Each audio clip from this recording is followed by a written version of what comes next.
I bet there are a ton of you watching that are like, I didn't watch a single one of those shows. I haven't either. The irony of it My all is friends that have the put me death of onto the that, but I'm unified like, I'm not culture watching that everyone shit. seems to be feeling came with our pursuit to be more connected than ever before. Because the adaptation of the internet and social media into our everyday lives was the nail in the coffin for monoculture. By the turn of the century, everyone with extra cash had a computer somewhere in the house. Our parents were using them to basically replace what the newspaper did for decades. As the desktops and internet connection got faster, we looked at forums, chatted through AOL Instant Messenger, played simple flash games on Newgrounds, and even bid on random antiques from eBay. Being connected to random people all over the world was beautiful. You were no longer limited to the thoughts, beliefs, and interests of those in your geographical location. The internet was still somewhat difficult to navigate. You know, there was a time when Google didn't have all the answers. You had to check other search engines like Yahoo and my favorite, Ask Jeeves, to find what you were looking for. Videos would take forever to load, the quality was often terrible, and sometimes just straight up didn't work. Using the internet kind of felt like exploring uncharted land. That friction, scarcity, and lack of instant gratification was what made it special. It was worth working for. Today, we just expect things to work. We demand convenience, and we are willing to give up our human autonomy for it. Initially, the entertainment industry as a whole saw the internet as a threat because of piracy.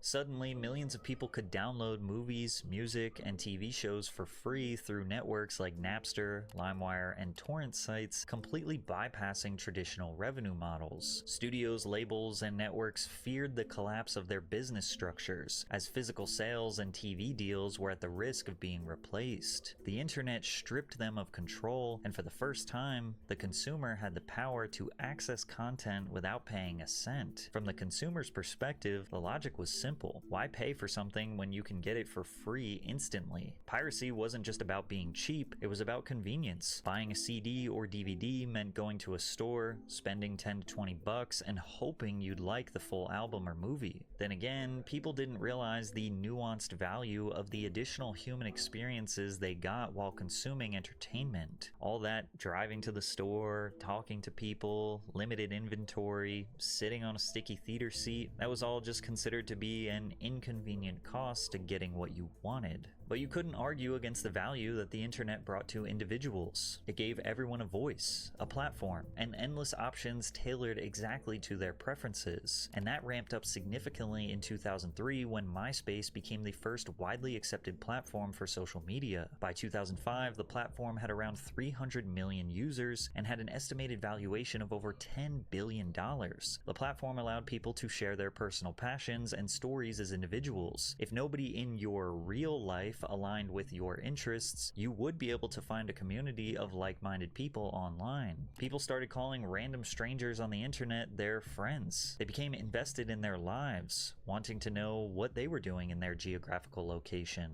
Your connection to random people around the world started to make you disconnected from those physically around you. Slowly, the digital world began to feel more important than the physical one.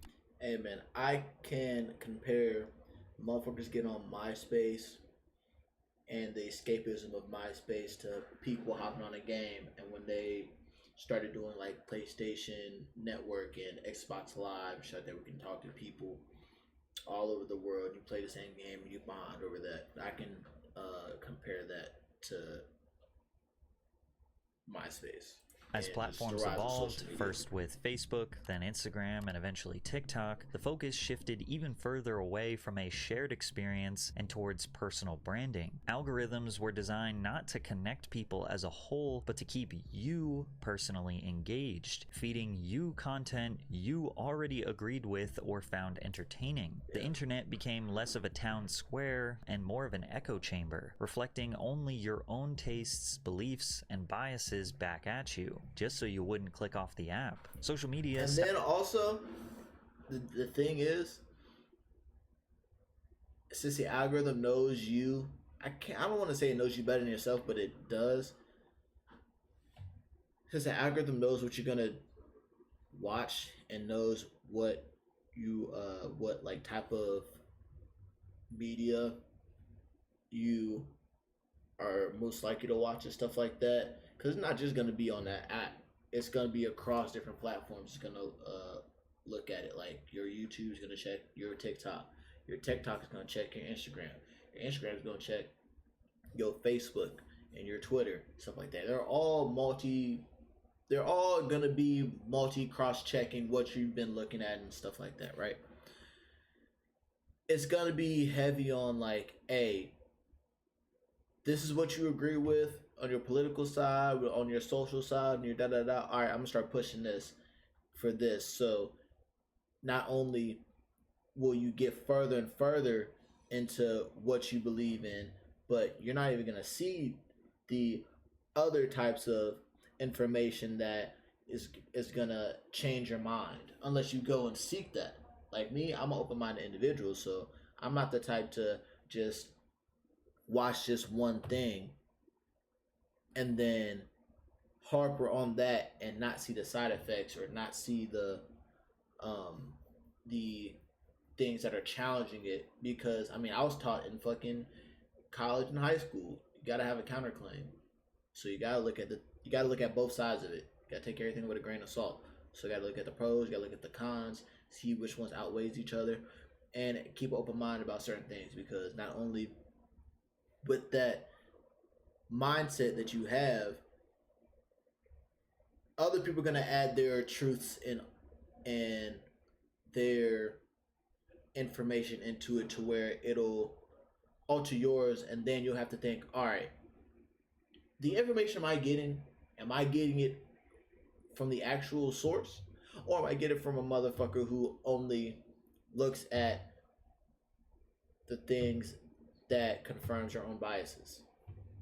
Stopped being about community and became a stage where everyone was the main character of their own story. It made individuals feel more powerful than ever, which could be considered a good thing, but it also created a cultural landscape more narcissistic, divisive, and isolated than any era in history. So the reason why movies, TV, YouTube, social media, and literally all other forms of entertainment don't feel the same is a combination of really complicated nuances. However, with a shift in mentality, you could look at all of this as a good thing. If you are a strong-minded individual, introverted, or just someone who doesn't really care about a sense of community and those around you, you are in the golden ages. For decades, if you didn't fit into the narrow lens of what the mainstream deemed valuable, if you didn't like the biggest pop star, or wear the right clothes, or relate to the 5 TV shows everyone else watched, you were invisible. You had nowhere to go. You were the weird kid, the quiet one, the one who didn't belong. But now, the internet gives you infinite options to find belonging, and literally any interest you may have, no matter how unique it is, chances are there is a niche community where someone like you isn't just accepted, you're celebrated. Do you like wolves eating watermelons? So do 61,000 other people. Do you like stapling bread to trees? So do 335,000 other people. Today, a girl who was once mocked in school for drawing anime characters in her notebook can become a full-time artist with a fan base of thousands or millions. A kid who was laughed at for making weird songs on his cracked BandLab app can go viral on TikTok and then chart on the Spotify Viral 50. A filmmaker with no connections and no budget can put their short film on YouTube and have it resonate with millions of people around the world. These stories were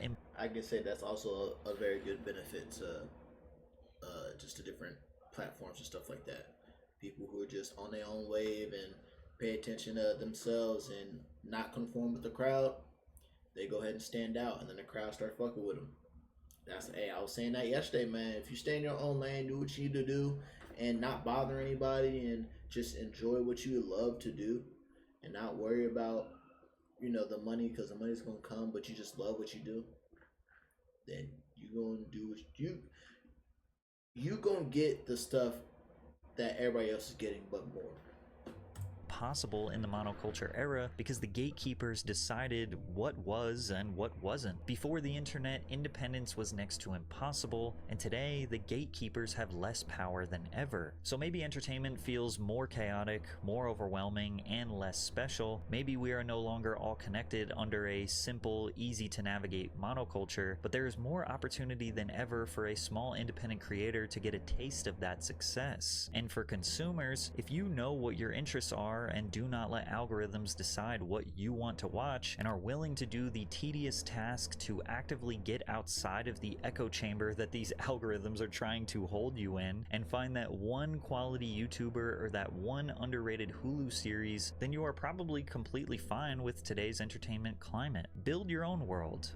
Who cares about community? This is your life. Now, I personally go back and forth on my feelings towards the death of monoculture. I don't personally feel drowned out in content. Since I have terrible movie and TV taste, I will watch just about anything as long as there is a decent premise for the plot. As far as music goes, I am totally willing to put in the grind to find my new favorite artist, and I'm actually one of those annoying people who kind of starts to dislike someone when they get more famous. So I actively look for underrated talent, and Spotify and social media makes that a million times easier and more convenient. But at the same time, I do miss that sense of monoculture. I play a lot of golf, and when I meet new people, I've had countless conversations that lead nowhere because we have absolutely nothing in common due to being stuck in totally different algorithmic echo chambers. Sometimes the golfers don't even watch golf, so I'm just like, how's the weather? And obviously I'm a creator, so I'm benefiting from a system that was created for me to succeed. And because of my feelings going back and forth, my channel is somewhat a reflection of the lack of and yearning for an entertainment monoculture. I can understand what he's saying,